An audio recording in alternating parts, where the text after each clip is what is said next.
Greetings, everyone. Thank you for joining us. I'm Eyal Bitton, Cantor at Neveh Shalom, and host of Proudly Jewish. Today, I am pleased to have as a very special guest, Cantor Olivia Brodsky.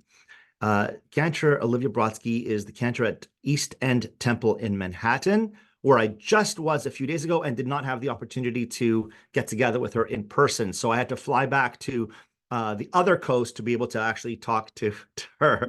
But it is a pleasure.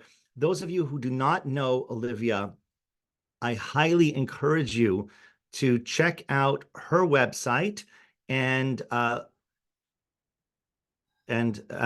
look up the synagogue's website as well and listen to her. She is phenomenal as a cantor.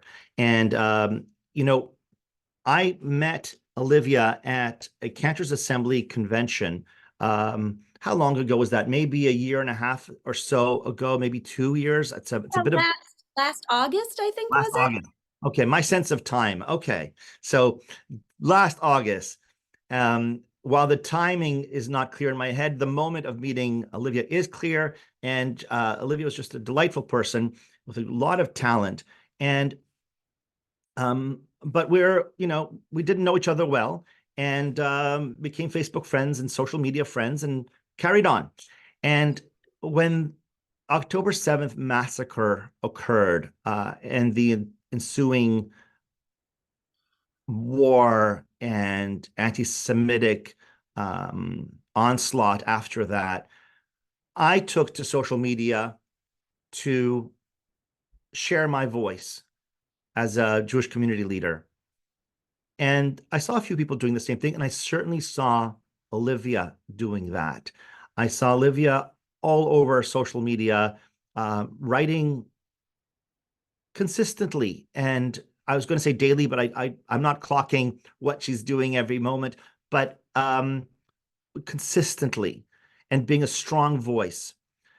And so I thought, let's, with this podcast where I'm dealing and members of the community are dealing with the October 7th massacre and its aftermath, I thought, let me reach out to someone else who is a cantor who is doing something similar and pick her brain. So Cantor Olivia Brodsky, thank you for joining us on Proudly Jewish. And I'm going to start with the question, were you vocal in an activist kind of way before October 7th? And if not, what did you see that propelled you to speak up? Well, thank you so much for having me. It's an honor to be on your show. Um, yeah, so I I'm not a big social media user in general, except when it comes to things that are Jewish um, and issues pertaining to Israel. So back in college in 2014, when there was the war with Gaza, I started to become much more active on social media again. And then, of course, once October 7th happened, I started being much more vocal online. Even though I'm not someone who likes to dedicate a lot of my time to social media, I view it sort of as a moral imperative as a Jewish leader to be the voice, especially since I am quite knowledgeable on what happens in the Middle East and the history of Israel. I feel that it's important for me to speak up on behalf of those who either aren't as knowledgeable or who could use some hopefully nuanced perspectives. Um, and just to let people know that it's okay to express your feelings, your opinions. You don't have to have an opinion on everything, and if you're not knowledgeable, you shouldn't speak up. But for those of us who really do feel that we have a stake in this and that we have studied this in depth, I think it's important for us to be our own advocates. I appreciate that answer, Olivia. And, like you, I was vocal on Israel for some time, and um, and certainly much more so on October 7th, whereas before October 7th, I might hold off on some thought I have. After October 7th, I felt, you said moral imperative. That's what I felt after the October 7th. Oh boy, the community, we're alone in many ways. We have friends, but we feel alone. And as a community leader, I have felt, and I think it's what you're expressing here, that there's, you said a moral imperative, but not just as a person, but as a leader, to be a voice, to say it's okay to feel this way and to examine this, and we should be proud to be. And this is the title of my podcast. We should be proud to be Jewish. And what does Jewish mean? And there's that tie to Israel. And we're going to, I think, circle back to a lot of these issues and parse it out a bit. When October 7th happened, and since then, what would you say was the most shocking or disturbing thing about what you saw? And there's so much that we saw, right? So would it be October 7th itself or the aftermath? What was the most shocking or disturbing thing for you? So, a couple of things. First, from the Israeli perspective of the massacre itself, as a Jewish person, I have actually always felt safest in Israel, despite, the bad press that it gets. My whole life, once I've been in Israel, I've always felt like there's no safer place I could be than here, way more so than on the streets of New York or Detroit, where I'm from, or Boston, where I lived. And I have just such faith in the Israeli military and the IDF and its ability to keep us safe. And I think I was first just sort of shocked that a massacre of this size could occur, and that there weren't better protections against it. I think that's the first thing that really took me aback, is just sort of this disbelief that, wow, maybe the safety I feel when I am in Israel is not as secure as it should be. From the American perspective, I hesitate to say that I'm surprised, but I think the scale of the response in the immediate aftermath, even before Israel had initiated any sort of a military response, the seeming celebration and joy for those who are designating themselves as pro-Palestinian. And I would like to say, as an aside, that I consider myself to be pro-Palestinian, but I do not necessarily align with the pro-Palestinian movement. And we can talk about that in greater detail. But the amount of glee, it almost seemed that there was, like, look at how much we've accomplished in our resistance to occupation, right? That this is somehow a win for us. I found that to be very disturbing. And again, that was even before Israel had responded militarily, and before there was any criticism of Israel to be had on the event. So Yeah, that struck me. I don't want to say that it surprised me. It disturbed me, and it was that, so revealing and so open. October 8th, there were celebrations on the street, or they I don't even want to say cloaked as, but presented as rallies and protests. But what were they protesting? October 7th, what's their protest?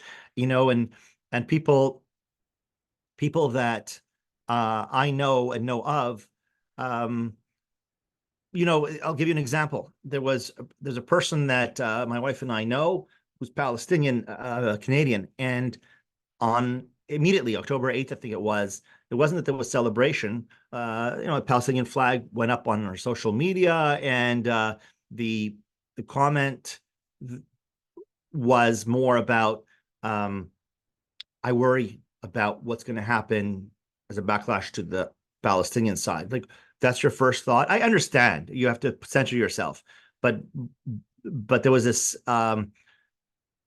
We're not going to even go to what what's right in front of our eyes, the most gruesome images that we have seen in our lives on camera, in pictures, and there were demonstrations all over the place that were really, and I think that what we saw then has continued. I think that they can use I call it the Free Palestine movement, has used other language and moved on now that there's a war about this issue and that issue. But ultimately, I think that the fact that it started October 8th shows that it was a movement to support the cause of liberating. You said resisting occupation, and I've tried to explain to people that when they say occupation, it means not Gaza. It doesn't mean what we call the West Bank. It means Haifa. It means Tel Aviv, and it may not mean that to this individual who is Muslim, that individual is Arab, this individual who's Palestinian, that individual is Palestinian who lives over here or there. But as a movement, as an organized thing, yes. And do you feel that that understanding about the sort of what they refer to as occupation, that members in your community, in the Jewish communities that you have served, get that, or that they haven't gotten that?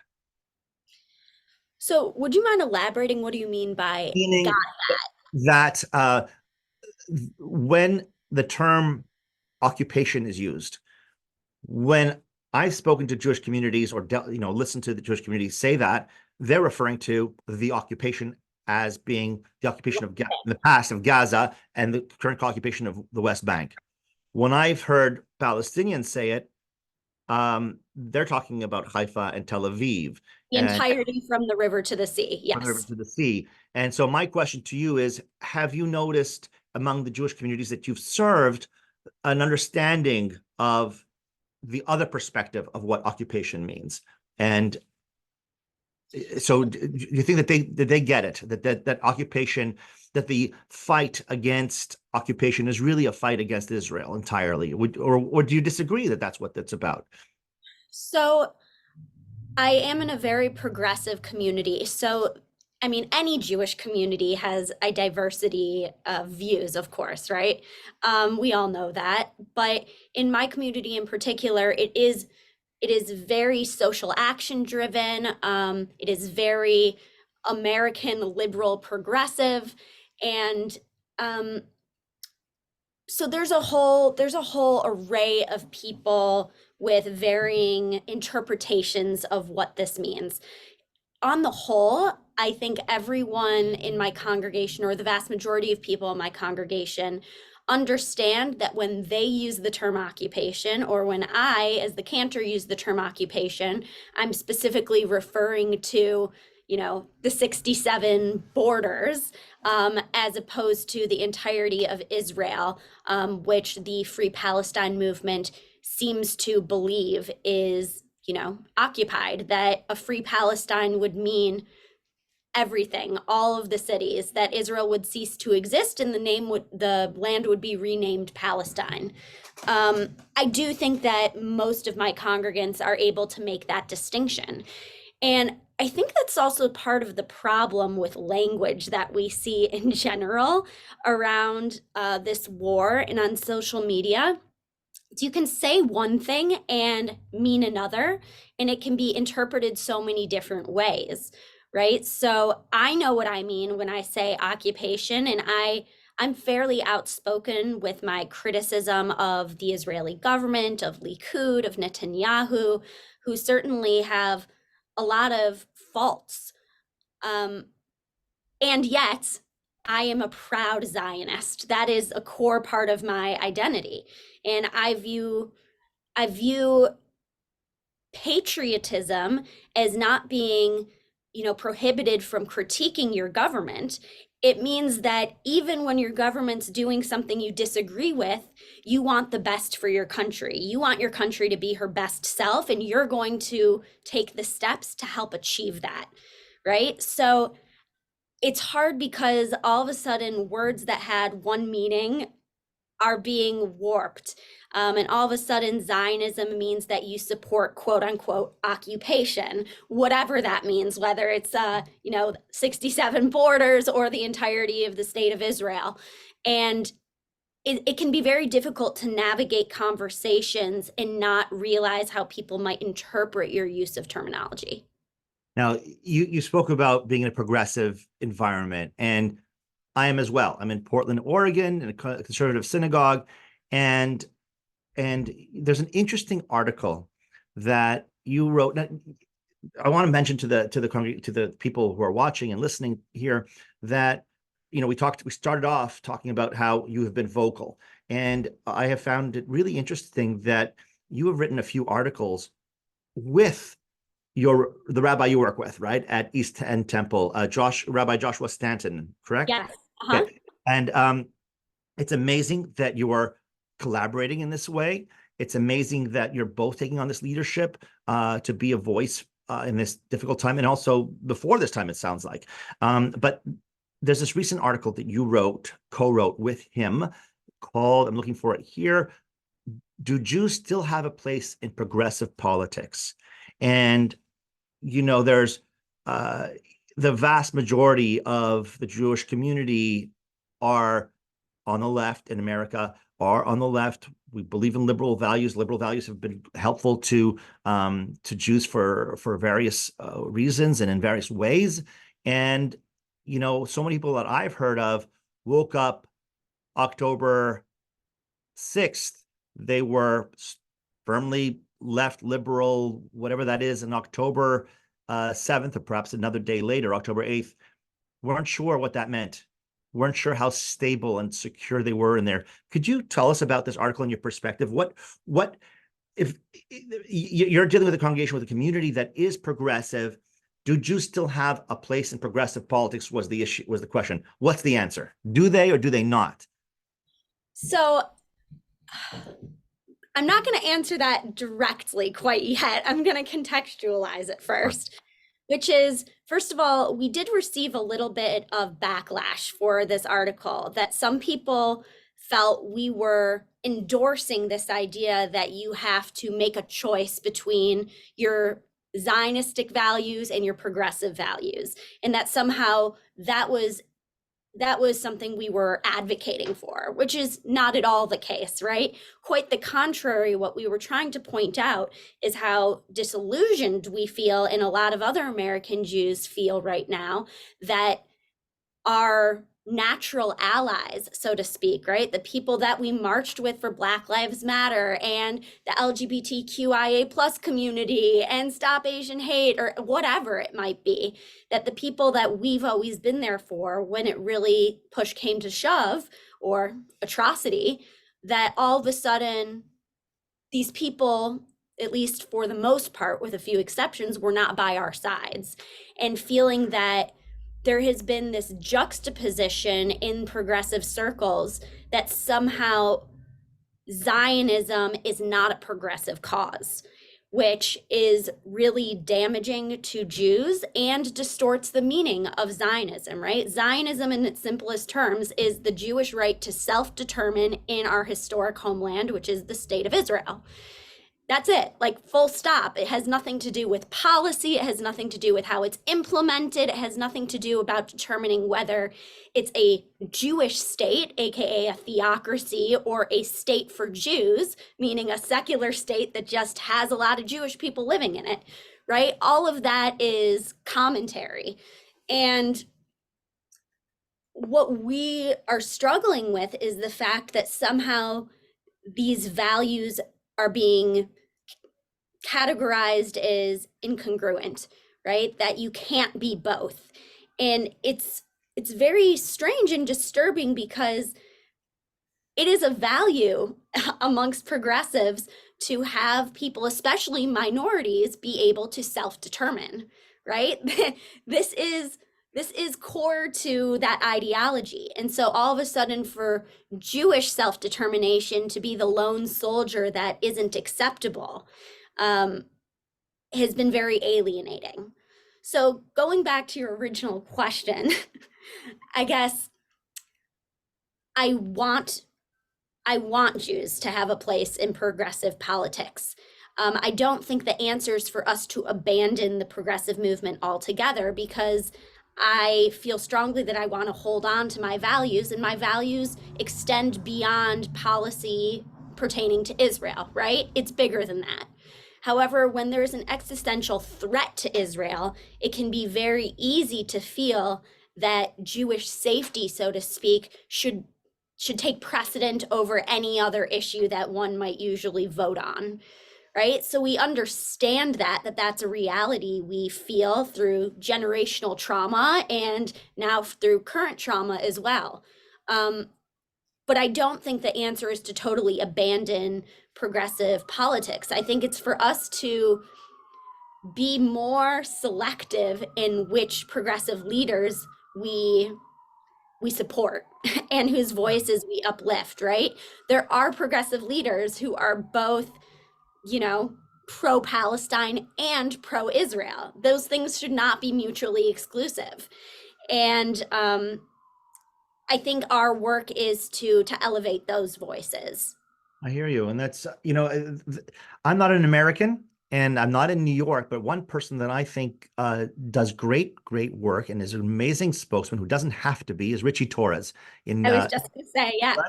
I mean, this, if you don't know who he is, to my viewers and listeners, look him up. Just a non-Jewish individual who is in government and really speaks up for the Jewish community and for Israel. And to go back now to what you were saying, Olivia, the idea of that you asked, do Jews still have a place in progressive politics, and the pushback you got from people? I understand where you were coming from. I get that. And it's more about, hey, a lot of us feel abandoned. A lot of us, I think you used a nicer word, but abandoned. And what does that mean? I was there for you. You're not there for me. This is my home. Is it my home if people in my home are kicking me out? If my kid wants to go to this school or be a member of that club? There was an awful story not long ago about a Jewish young woman in some university who wanted to be a part of a club that had to do with sexual assault, a sexual assault support group. And I think there might be more than one case like this, but I know of one where they rejected her, threw her out because she believed in Israel's right to exist. She was a Zionist. And this is, I think, what you're touching upon, which is, what do we do with that? Right? It's not just, hey, the answer is vote Trump.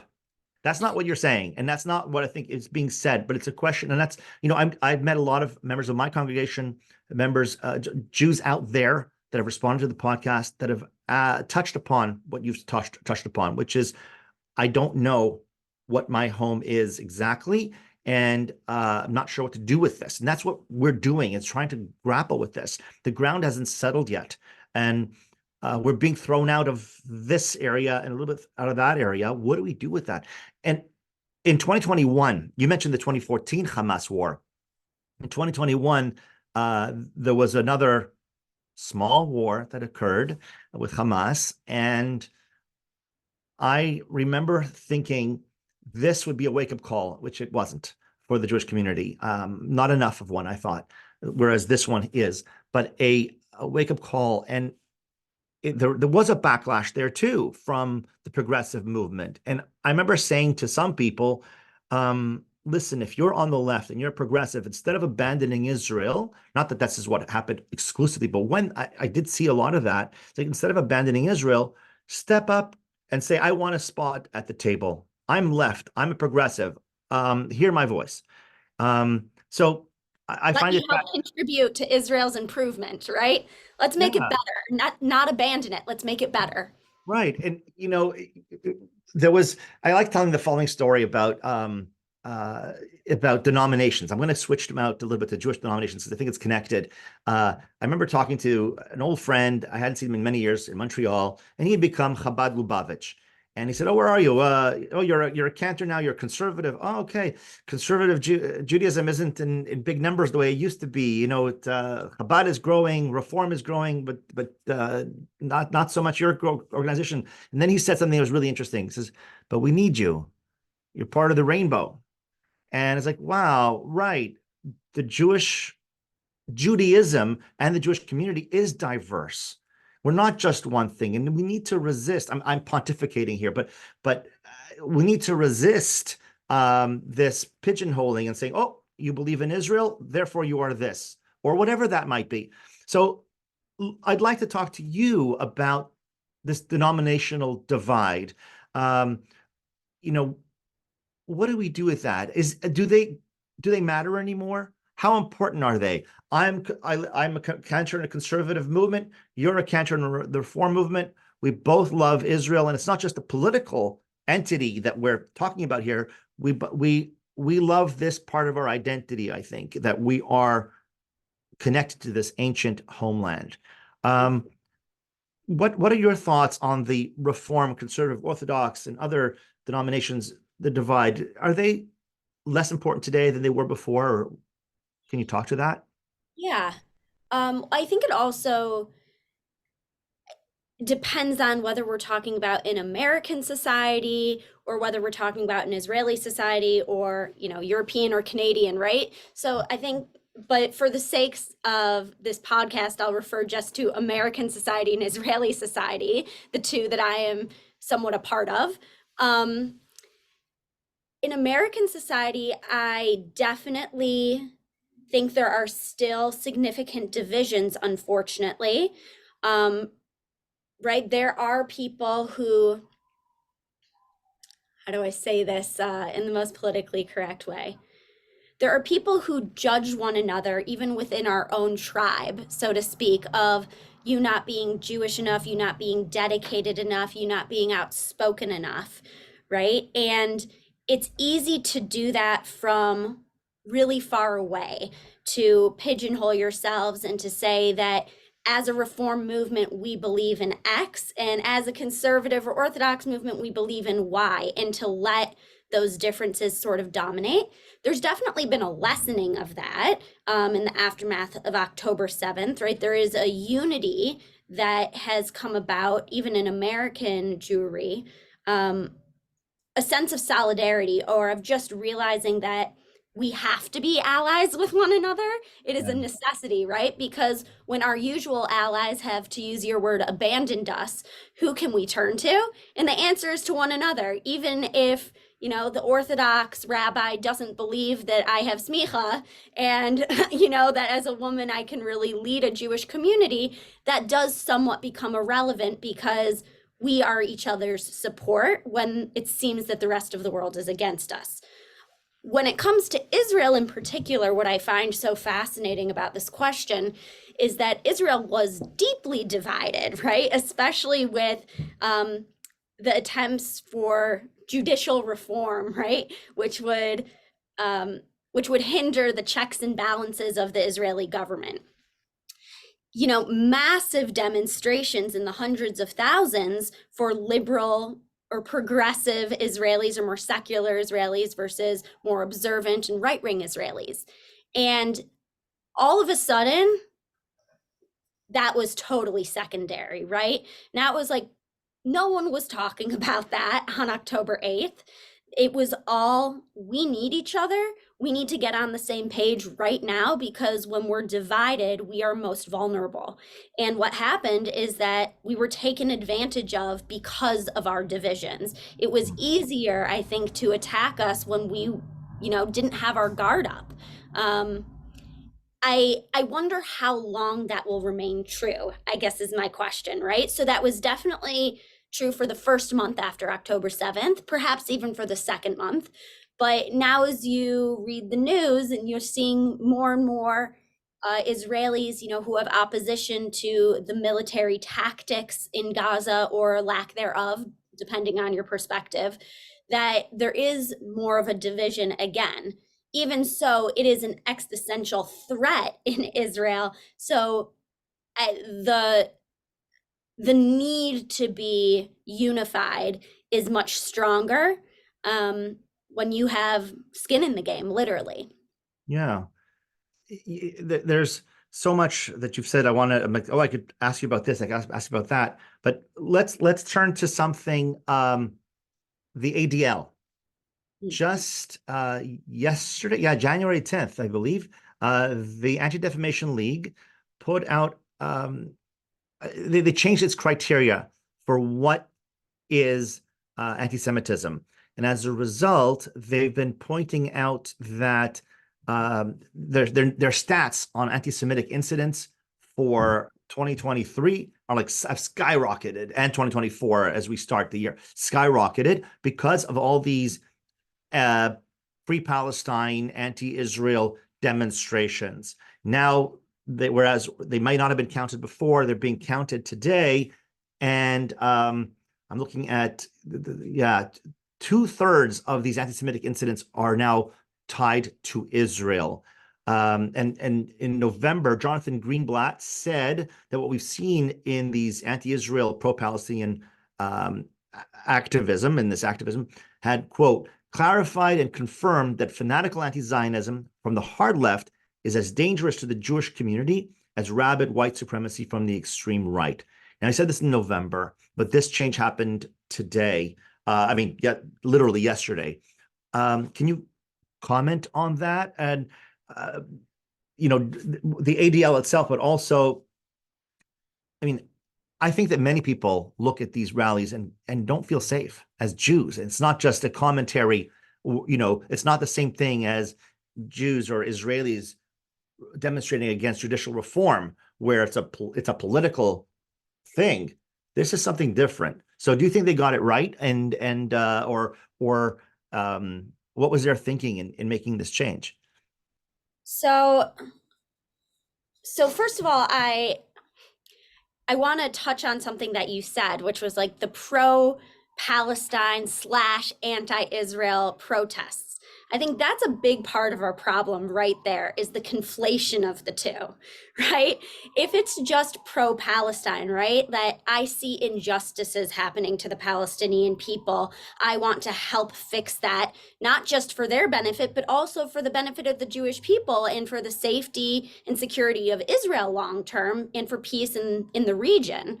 But to all of a sudden say that in order to support Palestinian rights and self-determination, that you automatically have to be anti-Israel, that's where we get into trouble, right? If, I think the statistic is something upwards of 95% of Jews identify as Zionists, right? And almost half of the world's Jewish population lives in Israel. Right. So when people say, I'm not anti-Semitic, I'm just anti-Zionist, well, you can't want to obliterate 95% of Jews, or let's say generously, only the Israeli Jews, which is half of the world's Jewish population, and it not be about Jews, right? It doesn't work that way. If you get rid of Israel, you're literally endorsing another Holocaust of half of the world's Jewish population.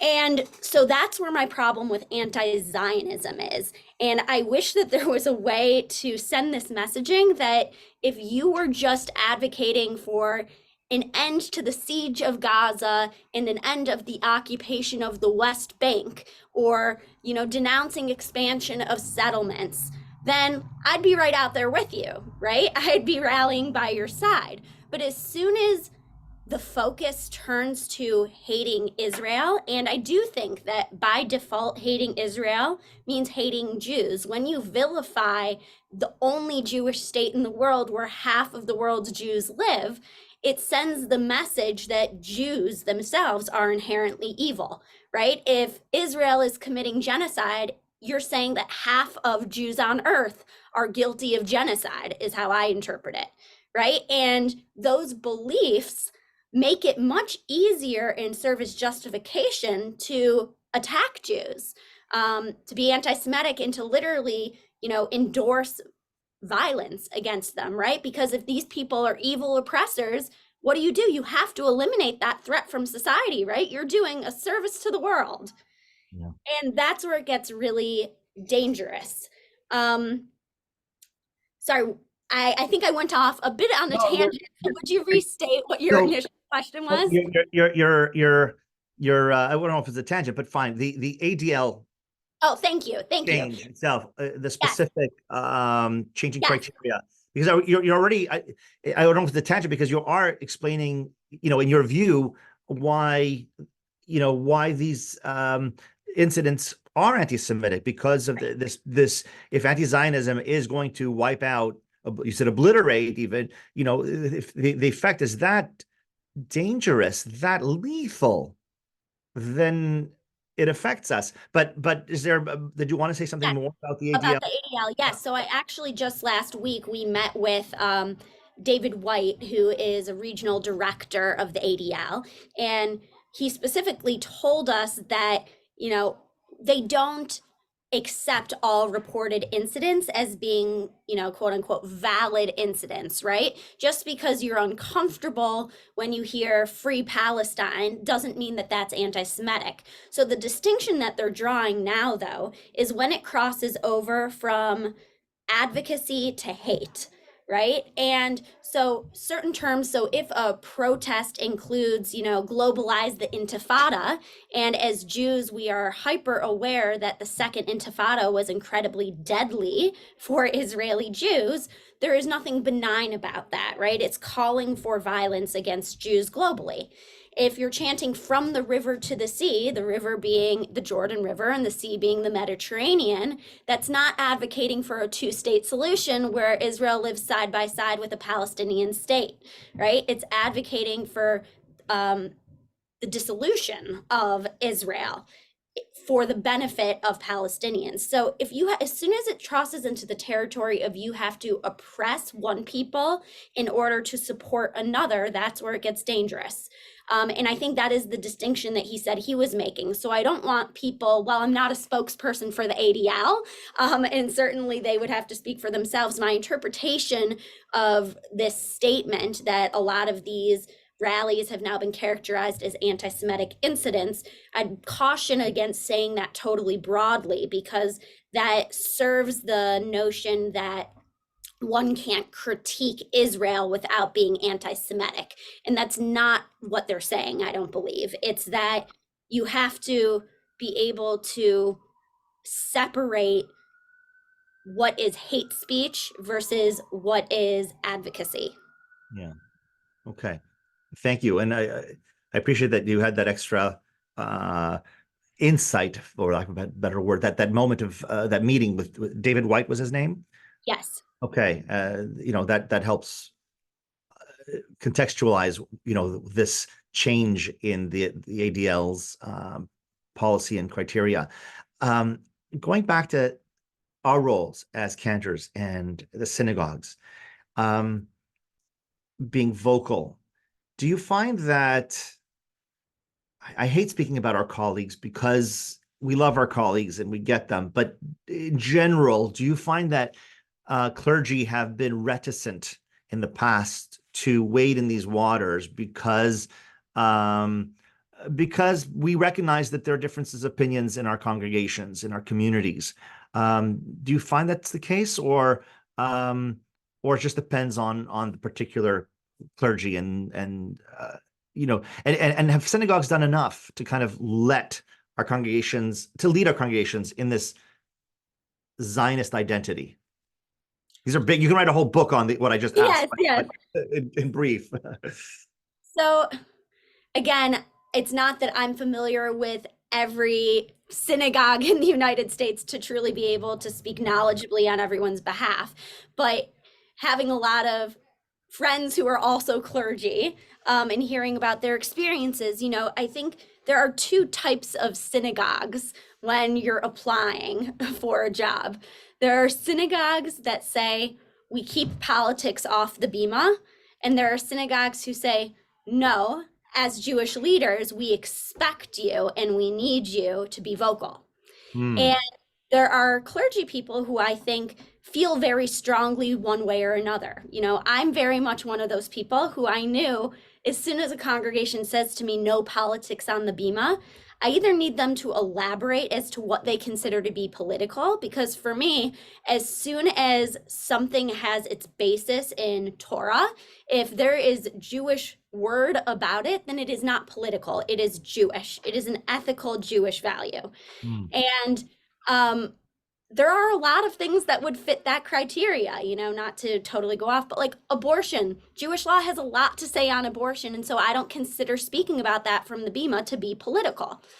Um, so I think there's probably a split. There are a lot of congregations in the United States who try to not alienate any portion of their community, recognizing that there's going to be a diversity of views. I have been, what I'll say, pleasantly surprised that since October 7th, even congregations that I've in the past seen to be very hesitant to speak out about anything they thought could be mildly political or controversial have actually broken out of that boundary that they've set for themselves and made an exception, because this is about our existence as a people. This is about our Jewish identity. So that's been what I've seen. Again, I don't know how long that will last, but I have been pleasantly surprised that a lot of apolitical clergy on the Bema, so to speak, have started using their voices to bring awareness and to educate about what is happening right now. Yeah, I think you're dead on this one. And I've seen that as well, that people who have been reticent to speak up before are speaking up now. Not necessarily every single person, and no, I'm not, there are no surveys, I'm not, but anecdotally, that's my observation as well. And I'd say that it's because they understand this is not just politics. This is beyond that. This is affecting our kids in universities, in high schools. It's affecting our social circles, our politics. I said it's not about politics, but it affects our political home, our social homes. You were talking about progressive politics, progressive. It's a question of values for many people. If I have this value, then I'm part of this group. And all of a sudden I'm being kicked out of this. What is it? All of that is propelling, I think, these clergy to speak up. And also, what is a Jew, right? Is it just a religion? Are we a people? If we are Am Israel, Bnei Israel, what does that mean? How important is that idea of a homeland and being rooted in our ancient homeland? And I think that has awakened in many people. Regarding synagogue and our roles, thoughts. The title of this particular episode is about thoughts and prayer. Are thoughts and prayers enough? And that's what we do. We pray. We lead congregations in prayer, and we try to do it with great kavanah. We love, we get into this because we love prayer and we love music, and in response to October 7th, what is the purpose or role of prayer in that? And is there power in it? And also, has October 7th and in the aftermath and what we've seen, like in the aftermath with this anti-Semitic environment that we find ourselves in so many ways, has that revealed something about what you do and who you are as a cantor in terms of expressing these prayers? Again, lots of questions in this, but maybe we'll stick to the thoughts and prayers. What is what role has prayer played in this for your community, for you? So you had asked another question, which was, are thoughts and prayers enough? So I'll address that one first. So my personal ideology is no. I've never been someone, not just as it pertains to this moment in history, I've never been someone who thought thoughts and prayers are enough, with an exception. So to totally botch or give you a truncated version of, like, I love the serenity prayer, right? Change the things you can, accept the things you can't, and have the wisdom to know the difference. So if it's something that you can't change, prayer is the way to go. Prayer is great. It is cathartic. It gives you a sense of belonging, of community. I think there's something incredibly powerful and valuable about having a room full of people all hoping fervently for the same thing, for the same outcome. And regardless of one's belief in God or lack thereof, right? I do think that there's an energy that is put out into the universe, for lack of a better term, when people are unified and having that similar desire. However, if it's something that you can change, right, then the thoughts and prayers are not enough. Then I feel like if you don't take action and you have the ability to, that's when I think as a community we fall short. And I don't mean to, give anyone additional unnecessary Jewish guilt, but I do think that we have to try to categorize things for ourselves. What can I change, and what are the things I can't change and I just have to accept? Regardless, I think there is value in prayer, like I said, in the community aspect, in the solidarity. Yeah, okay, this it's like a bell is ringing in my ear. Right after October 7th, there was this outpouring of people searching in their eyes, look to each other, that I saw in my congregation, to each other, and certainly to us, the clergy, looking for guidance and help and security and familiarity and tradition and roots and identity.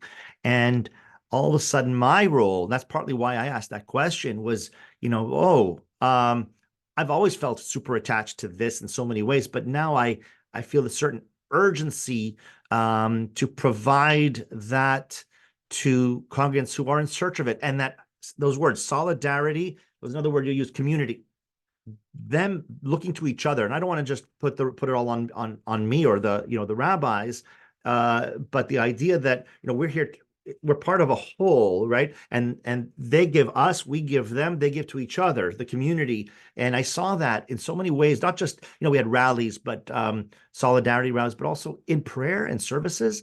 It's been special. It's been a certain difference has occurred, I think, post October 7th. I'd like to take. Go ahead. I don't know if you've experienced this, but certainly I've seen an influx of people who would not self-identify as being particularly religious or observant Jews, who now have become much more involved in synagogue life and have shown up to Shabbat services. And I really think that is a product of the fact that way too often Judaism is mischaracterized as just being a religion. And you really can't understand Judaism or Zionism by erasing perhaps the biggest part of our identity, right? We were tribal. We were a people before we were ever a religion. And I think that that's what people are drawn to, like that solidarity, that community. And so it's been very interesting, I think, and very encouraging to see people have finally this recognition that I don't necessarily need to be quintessentially religious to find meaning and value in synagogue life. Right. That was beautifully said, by the way, that we are the tribal part of us, and that we were a people first. Thank you. I'm going to, when we're done, find that and quote it somewhere, because that was excellent. So much of this is excellent, but that really spoke to me. I'm going to turn to some of the questions and comments in the chat. For those of you who are watching this on YouTube later or on the one of the audio podcast platforms, we tape this in front of a live virtual audience and take questions from the chat. So one comment or question, Marnie Horesh says, is the attitude in 2021, we're talking, this is earlier in our conversation, so we have to play back a little bit what we were talking about. The attitude in 2021 for a lot of Jews was, Israel, nice to have. Today, it's clear again that it's actually always been a non-negotiable, right? It's that difference between what, I think this is dealing with what we talked about, what did October 7th sort of teach us as Jews in our connection to Israel, and I think we've spoken about that. Corey Corey Rayton, I think while it's unattractive to find politics in the synagogue, okay, let's use the separation of church and state as an example. I know that I can't feel welcome or comfortable in a synagogue with clergy who does not stand firmly with Israel, not blindly, but firmly.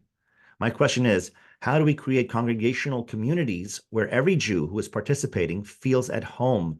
Is it possible? Or are we moving toward a future where denomination equates political stance? That's Do a you want to? great question. Yeah. So simply, I mean, I don't believe that we'll ever be able to satisfy everyone, but I do think that we can satisfy the majority. So, for example, having empathy for the plight and the disaster that has befallen on Palestinians living in Gaza should not be at all political, right? That is just having compassion as a human being for people who are suffering. And so, in my congregation in particular, even though there have been a lot of sermons of late about, the importance of Israel and anti-Semitism, in every single service during the Misha Berach, we also mention all of those innocents in Gaza who have been affected by the war. In Kaddish, we also mention all innocent civilians who have been killed in this war, regardless of whether they're Israeli or Palestinian, right? So I think to hold on to your compassion for people, regardless of quote unquote which side of the line you're on, can help to foster an environment where hopefully not all, but the majority of Jews can feel that their ethics or their ideals are demonstrated by their clergy and from the Bima. Okay. I'm going to field the next question, and Olivia, correct me if I'm wrong in the following. So Sherry Horowitz, takes issue with your comment about the pro-Palestinian movement not always being anti-Semitic. And you remember when we talked about, I think it's when I talked about pro-Palestinian / anti-Zionist.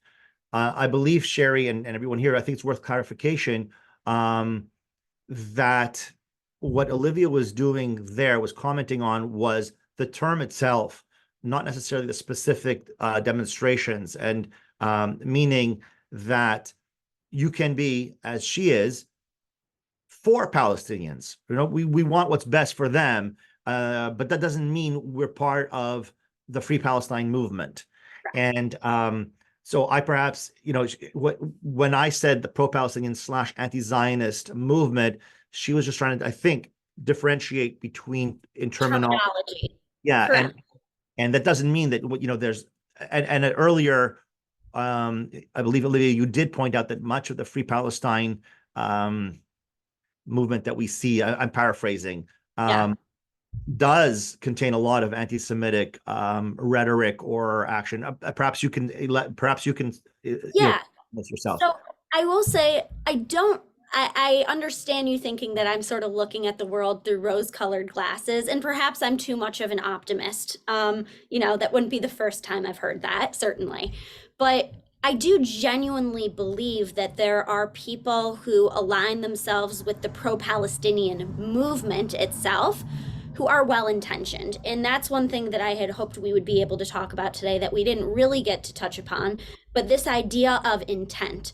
I think a lot of people who align themselves with the pro-Palestinian movement have the genuine intent of being social justice warriors, right? That they're not hoping to inflict harm on anyone. Quite the contrary, they genuinely believe that what they're doing is for the greater good. And it's hard to fault people for that, right? It makes it much more convoluted. I also believe, though, that the pro-Palestinian movement, while it's not always anti-Semitic, it certainly does a good job of attracting anti-Semites, right? It provides great cover for those who are ready Jew haters to do so publicly in a way that will be more palatable to the general public.